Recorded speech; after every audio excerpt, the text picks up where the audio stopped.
नमस्कार, 10 के दमदार ट्रेड्स में आपका स्वागत है। वीरूर में रहेंगे आपके साथ और हमारे शो में इस समय सचिन उत्तेकर और मानस जायसवाल पिछले शो से बने हुए हैं। उनके अलावा अमित सेठ जुड़ेंगे और जतिन गेडिया, इनसे लेंगे इनकी फ्रेश कॉल्स।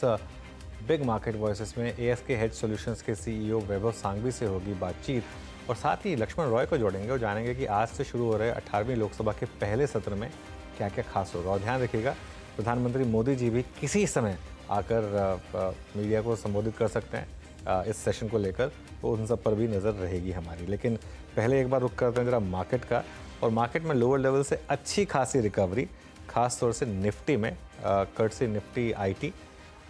लेकिन बैंक निफ्टी अभी भी सेलिंग प्रेशर में, करीब करीब 450 पॉइंट नीचे, और मिड कैप इंडेक्स 0.5% नीचे। एडवांस डिक्लाइन ठीक ठाक है अभी के लिए, कोई बहुत ज़्यादा ख़राब नहीं है। और जहाँ तक इंडिविजुअल स्टॉक्स की बात है, आज का स्टॉक ऑफ द डे अब तक है कैनफिन होम्स, अब 4% ऊपर, वायदा का टॉप गेनर इस समय। उसके अलावा कुछ ऐसे स्टॉक्स जो पैनल ने रिकमेंड किए, हेवल्स, बिरला सॉफ्ट और इन्फो एज, ये अगले 3 गेनर्स। मीनवाइल वो ट्रेंड की हमने बात की थी, अब वो उस लेवल को क्रॉस कर रहा है, वो जो मानस ने लक्ष्मण रेखा मेंशन की थी 53.25, अब देखिए उसको काफ़ी करीब आता हो 53.24 समथिंग। ये एक स्टॉक जहाँ पर मूव आते हुए BEL लेकर आई। अच्छा, एक बार डिफेंस स्टॉक्स लेकर आइए वापस, BEL और HAL दोनों स्टॉक्स में एकदम से मूव्स आए हैं। ये देखिए दोनों डे हाई पर आ गए, BEL 1% ऊपर और HAL लेकर आइए, ये भी डे हाई पर आ गया। वीरू जी हाँ, तो ये बाजार की अब तक की समरी थी। डिफेंस स्टॉक्स में, कैनफिन होम्स में, बिरला सॉफ्ट में, मिड कैप आईटी में स्ट्रॉन्ग मूव है। मीनवेल अब एक काम करते हैं, चलते हैं पैनल से बातचीत करते हैं। पैनल आपके स्क्रीन पे सचिन उत्तेकर, मानस पिछले कार्यक्रम से इस कार्यक्रम में भी हैं, अमित सेठ और जतिन गेडिया फ्रेश पर्सपेक्टिव लेके जुड़े हैं। आप सभी को नमस्कार। Amit, good morning. आपके 2 ट्रेड्स इस वक्त के? जी good morning Viren ji, good morning Anuj ji and everybody on the panel. Viren ji, आज क्लियरली हम देख रहे हैं कि mid cap IT, select FMCG, ये सब सेक्टर्स में इस बाजार में एक अच्छी बाइंग है। तो जो स्टॉक मैंने सेलेक्ट किया है यहाँ पे, first will be Birla soft. Birla soft एक आउट परफॉर्मर रहा है, जिस हिसाब से कंसोलिडेट कर रहा है 670 से लेके 690 की रेंज में।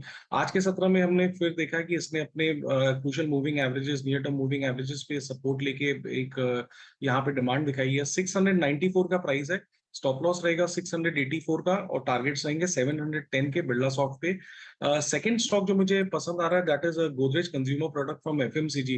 आज के सत्र में इसकी लोअर शैडो काफी स्ट्रॉन्ग है, ऑलमोस्ट 100 एमआ से स्टॉक ने एक अपटिक दिखाया है। Stock is very close to its 10 MA, अगर वो क्रॉस होता है तो यहाँ पे एक और ट्रैक्शन बनेगा, but looking at the pin bar candle और जिस हिसाब से प्राइस एक्शन है, स्ट्रक्चर यहाँ पॉजिटिव लग रहा है। 1380 का लगभग प्राइस है, स्टॉप लॉस रहेगा 1365 का और टारगेट्स रहेंगे 1410 रुपए के। तो ये हो गई अमित सेठ जी की पिक्स इस समय। अब चलते हैं सचिन के पास। सचिन, आपकी फ्रेश पिक्स इस समय की? अनुज जी, पिछले हफ्ते में हमने मारुति पे एक सेल कॉल दिया था एंड लगभग नीचे के सपोर्ट की एक्सपेक्टेशन थी, अराउंड 12,200 के आसपास थी। वहां पर वो स्विंग जरूर बना एंड वहां से एक अच्छा रिवर्सल नजर आ रहा है, तो मुझे लग रहा है यहाँ पर थोड़ा सा मैं कॉन्ट्रा ट्रेड लूंगा ऑन द बुलिश साइड। जिस तरीके से मारुति का स्ट्रक्चर है, जिस तरीके से डेटा यहाँ पर इवॉल्व हो रहा है, मुझे लग रहा है एक अच्छी रिकवरी इस पर्टिकुलर हफ्ते में आ सकती है। लगभग 12,430 एंड 12,600, ये 2 लक्ष्य के लिए यहाँ पर फ्रेश लॉन्ग पोजीशंस डिप्लॉय करने की सलाह होगी। स्टॉप लॉस मारुति पे आपको लगभग अराउंड 12,070 के नीचे लगाना है एंड फ्रेश लॉन्ग्स ऐड करने हैं मारुति के फ्यूचर्स में। And on the short side मुझे अभी भी थोड़ा सा कन्विक्शन लैक हो रहा है यहाँ पर, जब हम फार्मा स्टॉक्स के बारे में जिक्र कर रहे हैं, वहां पर मुझे लग रहा है लुपिन में थोड़ी सी बिकवाली करनी चाहिए, despite of the fact that एक अच्छे बुलिश अप मूव के बाद भी 1600 के आसपास काफी अच्छा डिस्ट्रीब्यूशन जोन नजर आ रहा है। तो यहाँ पर फ्रेश शॉर्ट्स अभी भी ऐड किए जा सकते हैं लुपिन के फ्यूचर्स में। इंट्राडे के लिहाज से टारगेट हो सकता है लगभग अराउंड 1550 तक का, बट पोजिशनली मुझे लग रहा है 1500 का एक स्विंग बनना चाहिए। तो फ्रेश शॉर्ट्स ऐड करने हैं लुपिन के फ्यूचर में। स्टॉप लॉस आपको लगभग अराउंड 1596 पे लगाना है। ये हो गई सचिन जी की पिक्स। मीनवाइल वो प्रोटेम स्पीकर जो हैं, उनका जो शपथ ग्रहण है वो चल रहा है इस समय, उनके आप विजुअल्स देख रहे हैं स्क्रीन पर। चलिए अब आगे बढ़ते हैं। मानस, आपकी 2 ट्रेड इस समय की? देखिए, 2 ट्रेड लॉन्ग साइड पे रहेंगे। पहला तो HAL, जहां पर 3 दिन का करेक्शन हो गया, 10 डे मूविंग एवरेज पे स्टॉक ने सपोर्ट ले लिया है। आई थिंक अब यहाँ से एक मीनिंगफुल बाउंस बैक देखने को मिल सकता है। करंट लेवल्स पे खरीदारी करेंगे 5140 का स्टॉप लॉस लगाएंगे और ऊपर की तरफ 5440 के टारगेट सेट करेंगे एचएल में, वहां पर खरीदारी करनी है। दूसरा स्टॉक जो मेरी नजर में है वो इंडिया सीमेंट का है। देखिए इंडिया सीमेंट ने 2 दिन पहले 200 मूविंग एवरेज को ब्रीच किया था, वहां पर उसके बाद 2 दिन बाद प्रॉफिट बुकिंग देखने को मिली, लेकिन वापस 200 मूविंग एवरेज पे सपोर्ट लेके बाइंग देखने को मिल रही है। तो इंडिया सीमेंट में खरीदारी करेंगे, 223 का स्टॉप लॉस लगाएंगे, 242 के टारगेट सेट करेंगे। ओके, चलिए तो आपके 2 ट्रेड्स हो गए, जतिन जी के ट्रेड्स बाकी हैं अभी। जतिन जी गुड मॉर्निंग, आपके 2 ट्रेड्स। Morning everybody. तो हमारा जो आउटलुक है कि हमें कहीं ना कहीं जो फॉल है वो रिकवरी के तौर पे हमें देखने मिलना चाहिए second half of the trading session में। इसके लिए लॉन्ग की तरफ 2 ट्रेड सजेस्ट करना चाहूंगा। जो पहला ट्रेड होगा वो भारती एयरटेल में होगा। लास्ट वीक हमने देखा है कि थोड़ा करेक्शन आया था एक शार्प रनअप के बाद, 20 डे एवरेज के सपोर्ट पे आके एक बुलिश कैंडलस्टिक पैटर्न बनाया था लास्ट ट्रेडिंग सेशन में, और हमें लगता है कहीं ना कहीं आज फॉलो थ्रू अपसाइड की तरफ एक बाइंग इंटरेस्ट देखने मिलना चाहिए। तो भारतीय एयरटेल लॉन्ग साइड की तरफ ट्रेड लेने की सजेशन रहेगी। स्टॉप लॉस रहेगा 1390 का और टारगेट रहेंगे 1465 के। जो सेकंड पिक रहेगा वो डाबर में रहेगा। तो डाबर में हमने देखा है कि एक शार्प रन के बाद कंसोलिडेशन फेज में है, 20 डे एवरेज के सपोर्ट पे आया है। तो हमें लगता है एक फ्रेश रनअप या तो next leg of the up move start हो सकता है, करंट लेवल से सपोर्ट पे है। तो डाबर में बाय करने की सलाह रहेगी। टारगेट रहेंगे 623 के और सपोर्ट रहेगा 585 का। ओके, तो डाबर ये इस समय आपकी दूसरे पिक हुई। मीनवाइल डिफेंस स्टॉक्स की बात हो रही थी, एक बार बीईएल और एचएल वापस लेकर आइए स्क्रीन पर, दोनों इस समय ऑन फायर। और वो कैनफिन होम्स तो क्या सही स्पॉट रहा, उसके बाद से रुका ही नहीं कैनफिन होम्स, और अब 4.5% ऊपर इस समय। इन्फो एज नौकरी, आई थिंक नौकरी किसकी ट्रेड थी ये पिछले शो में, एक बार जरा मुझे रिमाइंड कराइए। 6500 क्रॉस करता हुआ इस समय इंडिगो का स्टॉक, आई थिंक इसी पैनल में से किसी ने लिया था शायद। हाँ, सचिन ने लिया था IndiGo, sorry Info Edge. Sachin एक बार जरा रिविजिट करें इस ट्रेड को। डेफिनेटली लॉन्ग्स पे बने रहना ही है। इनफैक्ट मुझे लग रहा है जो हमने टारगेट दिया है 65-60 का इंट्राडे का, ऑलमोस्ट 65-30 के आसपास के स्विंग्स बने। बट जिस तरीके से ओवरऑल स्ट्रक्चर है वो स्ट्रक्चर काफी हेल्दी है। एंड मुझे लग रहा है थोड़ा सा एक लंबा नजरिया रखे, मार्केट जैसे ही स्टेबलाइज हो जाता है मुझे लग रहा है इसका आउट परफॉर्मेंस जो है वो कंटिन्यूड ही रहना चाहिए। एंड लगभग पोजिशनल टारगेट जो हमने दिया है 6800 का, आई थिंक वो यहाँ पर वेल इंटैक्ट है।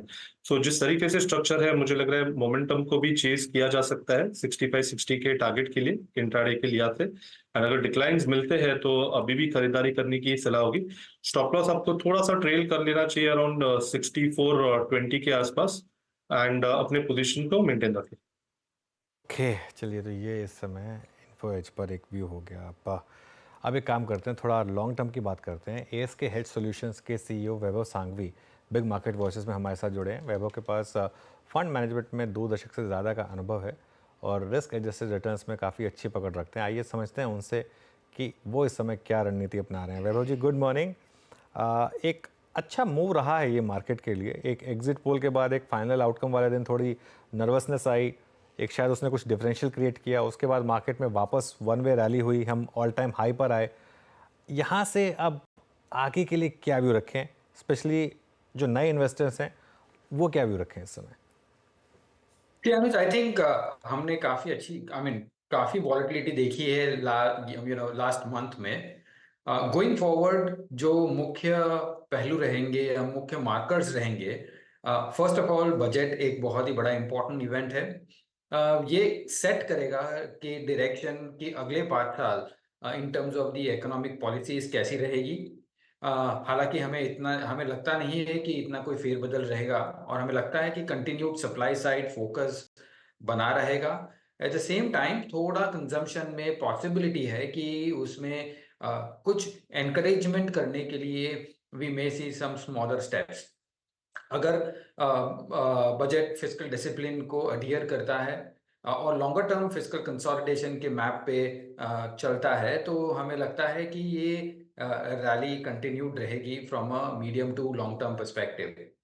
और second from a global perspective अगर हम देखें तो ब्याज दरें की मूवमेंट कैसे हो, क्योंकि हम देख रहे हैं कि फ्रॉम अ ग्लोबल पर्सपेक्टिव एक बाजू ईसीबी है, वहां से हमें ब्याज दरें थोड़ी घटती हुई दिखाई दे रही है और बैंक ऑफ कनाडा से भी हमें घटती हुई दिखाई दे रही है। Eight the same time Japan थोड़ी बढ़ोतरी की बात कर रहा है। सो काफी मिक्स सिग्नल है ग्लोबल इंटरेस्ट रेट सिनारियो के हिसाब से, और यूएस स्टेटस को जमाए रखे हैं। जब भी हम देखें कि ये अगर वीकनेस आती है from a US economy perspective और ब्याज दरें घटने की बात आती है, तो हम एक अच्छी इनफ्लो देख सकेंगे emerging markets on an overall basis. तो ये दो इम्पोर्टेंट मार्कर्स रहेंगे नेक्स्ट 6 मंथ्स के लिए, मार्केट की डायरेक्शन को डिटरमाइन करने के लिए। ओके, आपने एक चीज़ कही कि कोई बहुत ज़्यादा फेरबदल होने के चांसेस कम है, क्योंकि ये इस बार एक कोalition गवर्नमेंट है, वो एक मार्केट का रिस्क था। क्या अब मार्केट उस रिस्क को पूरी तरीके से इग्नोर कर रहा है, क्योंकि वापस अब डिफेंस रेलवे स्टॉक्स में वापस एक मूव आने शुरू हो गए हैं? और दूसरा सवाल, आपका क्या व्यू होगा इन स्टॉक्स पर? क्या आपके पोर्टफोलियो में है डिफेंस रेलवे स्टॉक्स टाइप के स्टॉक्स?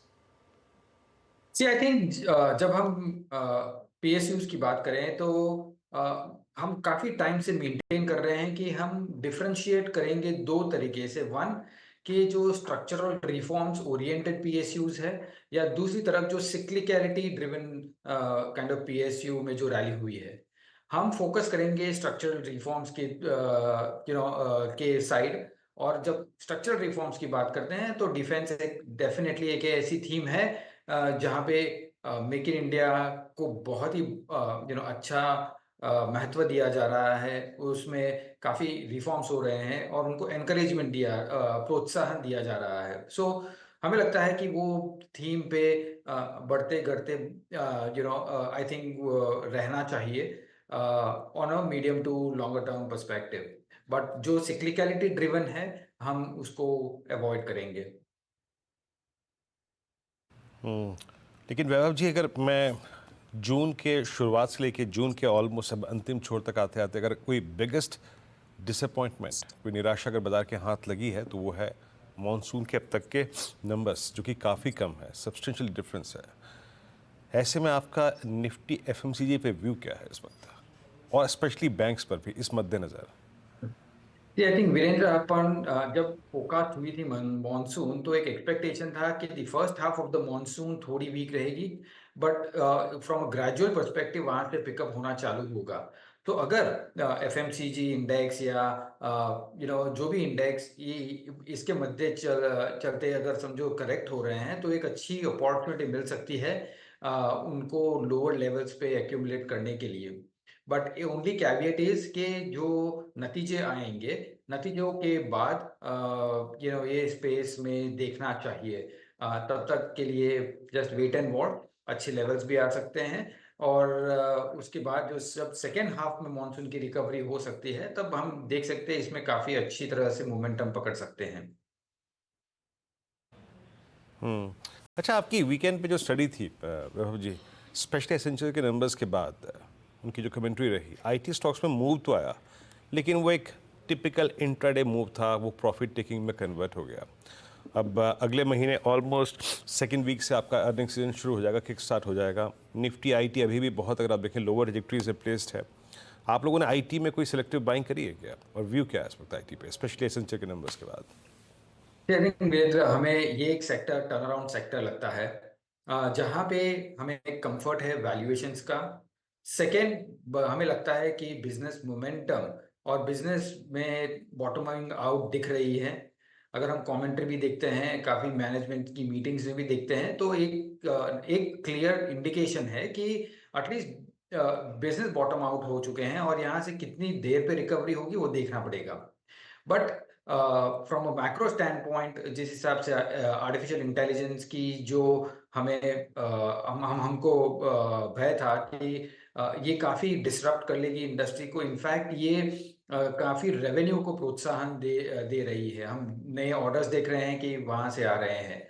सो ऐसा एक सेक्टर है जहाँ वैल्यूएशंस वेरी रीजनेबल है from a cash flow perspective, cash flow yield perspective. Business bottoming out है। रुपी अगर हम देखें तो मार्जिनल डेप्रिसिएशन की दौर पे चल रहा है क्योंकि डॉलर इंडेक्स स्ट्रांग हो रहा है.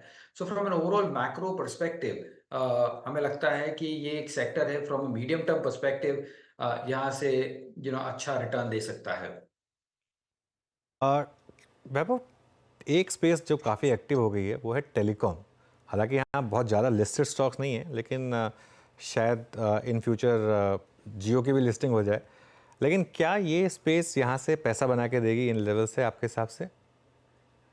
सी अनुज, आई थिंक ये क्लियर केस है in terms of operating leverage, because यहाँ से अगर टैरिफ बढ़ते हैं जो काफी कंसेंसस है और एनालिस्ट का भी मानना है कि यहाँ से टैरिफ्स बढ़ने चाहिए, आरपू बढ़ने चाहिए, और अगर आरपू बढ़ता है तो इन माय व्यू कि ये स्ट्रेट हिट करेंगे in terms of the bottom line, और from a longer term perspective इसमें तो बिजनेस में तो कोई डिबेट है ही नहीं, प्योरली बिकॉज जो जिस हिसाब से डेटा कंजम्पशन हो रही है, जिस हिसाब से पेनिट्रेशन हो रही है, तो मुझे नहीं लगता है कि from a business stand point में कोई एनी इशू है.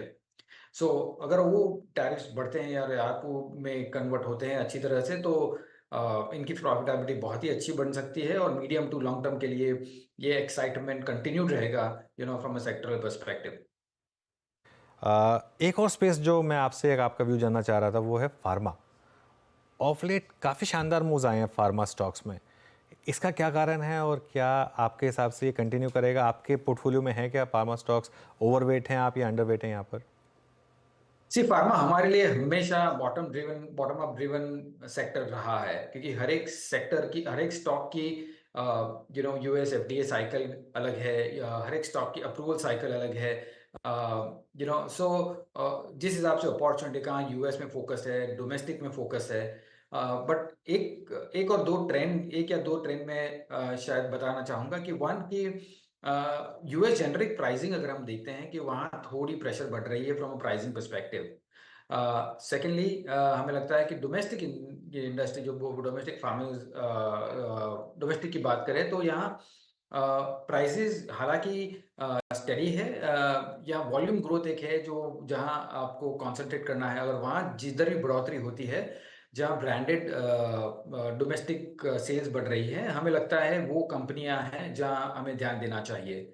सो काफी बॉटम अप ड्रिवन सेक्टर है, तो ऑफ कोर्स एक्सपोजर्स तो रहेंगे both on the long side and the short side, but from overall sectoral view अगर हम बात करें तो काफी न्यूट्रलिश है. इस बीच बैंक निफ्टी करीब 51,334 पे रिकवरी देके आता हुआ, और मैं एक बात जो यहाँ पे कहना चाह रहा था वो ये कि एचडीएफसी बैंक ने एज ऑफ नाउ आज की सॉफ्टनेस ने भी शुक्रवार के स्विंग लो को नहीं वायलेट किया. 1655 पे ट्रेड करता हुआ एचडीएफसी बैंक का. लेकिन वैभव जी, लास्ट वीक जो काफ़ी डिस्कशन का केंद्र रहा वो थे केमिकल स्टॉक्स, उनके मूव. हमने तो विशेषज्ञों से बात भी करी, उनका ये कहना था कि शायद अब वो चाइना की डंपिंग जो कि बीते एक साल से अगर आप देखें पूरे प्राइसिंग को, अगर आप देखें एनवायरनमेंट को ख़राब कर रही थी, वो अब कम हो गई है. वहाँ की खुद लोकल डिमांड जो है वो, आई थिंक वो डंपिंग इश्यूज़ को कुछ समय के लिए रेस्ट्रिक्ट करेगी. आप लोग अर्निंग्स का वेट करेंगे या फिर आप लोगों ने कोई कॉन्ट्रा कॉल ली है केमिकल में? नहीं, of course I think Virendra, ये सेक्टर लास्ट एक साल में काफी टर्मोइल देख चुका, टर्बुलेंस देख चुका है, और अगर हमें कोई भी साइंस मिलते हैं कि जहां डी स्टॉकिंग हो रही है या इन्वेंट्री क्लियर अप हो रही है, तो ये सेक्टर में पॉसिबल है कि एक टैक्टिकल ट्रेड बन सकता है on the upside. So the sector is interesting, but we are still waiting के ऑन ग्राउंड चैनल चेक्स के हिसाब से इन्वेंट्री की क्या सिचुएशन है, प्राइसिंग की क्या सिचुएशन है, चाइना में क्या हो रहा है. सो काफी वेरिएबल्स है इसमें, बट एक इंटरेस्टिंग सेक्टर बन सकता है फ्रॉम अ ट्रेड पर्सपेक्टिव.